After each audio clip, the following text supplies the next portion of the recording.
Hello student, good morning to all of you. कैसे हैं आप? साथ देना आप लोग अच्छे होंगे। सबसे पहले तो आप लोग को नव वर्ष की हार्दिक शुभकामनाएं और आप लोग मन लगा के पढ़िए। नया साल में कुछ नया करने का सोचिए, यही हमारी शुभकामना है।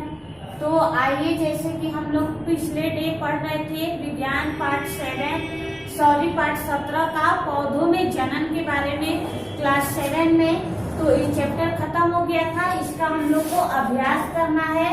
तो आइए अभ्यास का देखते हैं प्रश्न नंबर 4। ठीक है, देखिए प्रश्न नंबर 4 है। बीजों के बनने के लिए लैंगिक जनन आवश्यक है।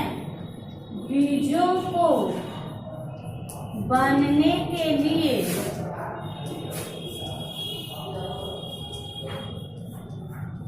लैंगिक जनन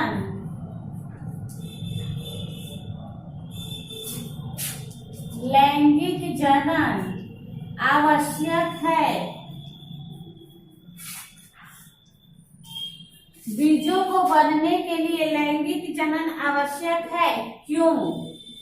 ठीक है, बीजों को बनने के लिए लैंगिक क्रिया किया जाएगा, ऐसा क्यों आवश्यक है? यही है क्वेश्चन का आंसर हमें लिखना है। तो सबसे पहले बीजों को बनने के लिए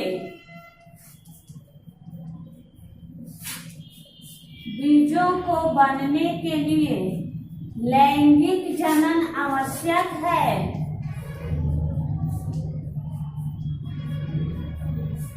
लैंगिक जनन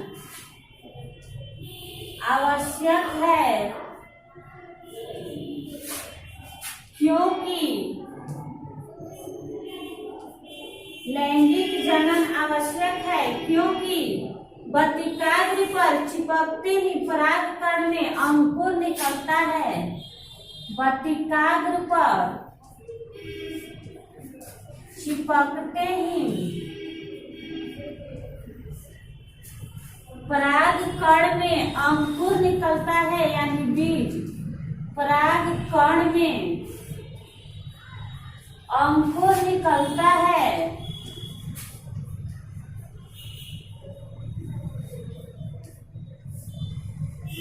परागकण में अंकुर निकलता है तथा पराग नलिका का निर्माण होता है। तथा पराग नलिका का निर्माण होता है।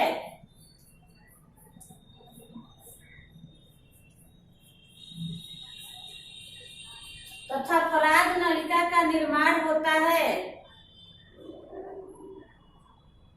यह स्त्री केसर के पत्रिका से होते हुए और यह स्त्री केसर के पत्रिका से होते हुए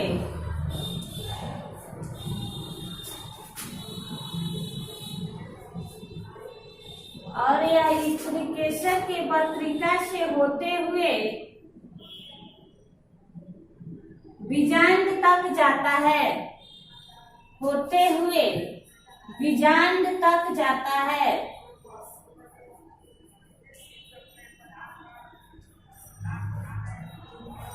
और यह स्त्री केसर के पत्रिका से होते हुए बीजांड तक जाता है।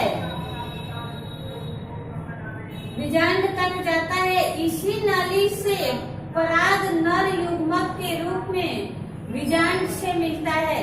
इसी नली में पराग नर युग्मक से मादा युग्मक से मिलता है और यह स्त्री केसर के पत्रिका से होते हुए बीजांड में जाता है तथा वहां पे नर युग्मक मादा युग्मक से मिलता है।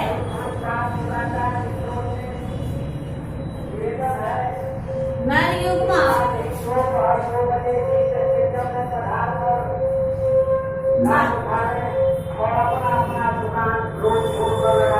नर युग्मक मादा युग्मक से मिलता है। ठीक है, देखिए बीजों को बनने के लिए लैंगिक जनन आवश्यक है, क्योंकि वर्तिकाग्र पर चिपकते ही परागकण में अंकुर निकलता है तथा पराग नालिका का निर्माण होता है। किसका निर्माण होता है?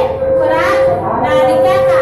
और यह स्थितिकेशन के पत्रिका से होते हुए बीजांड तक जाता है तथा वहाँ पे नर युग्मक मेल और फीमेल बीज का मिलन होता है। ठीक है, थोड़ा सा मिटाते हैं और देखते हैं कि नर युग्मक और मादा युग्मक के मिलने के बाद बीजों में क्या होता है। ठीक है,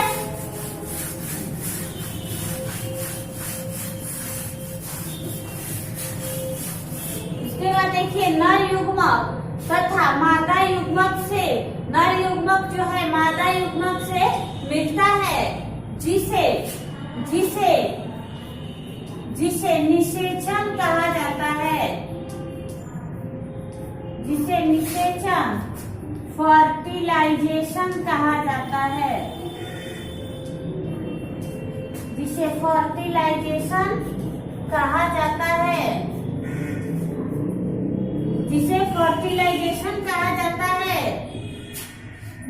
फर्टिलाइजेशन के बाद युग्मनज भ्रूण में फर्टिलाइजेशन के बाद भ्रूण विकसित होकर बीज बन जाते हैं और निषेचन के बाद, निषेचन मतलब फर्टिलाइजेशन, और निषेचन के बाद भ्रूण विकसित होकर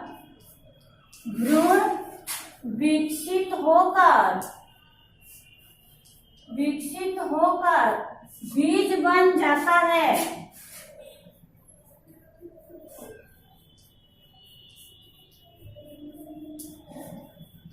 भ्रूण विकसित होकर बीज बन जाता है, जिससे स्पष्ट होता है कि बीज बन जाता है। इसलिए लैंगिक क्रिया का होना आवश्यक है।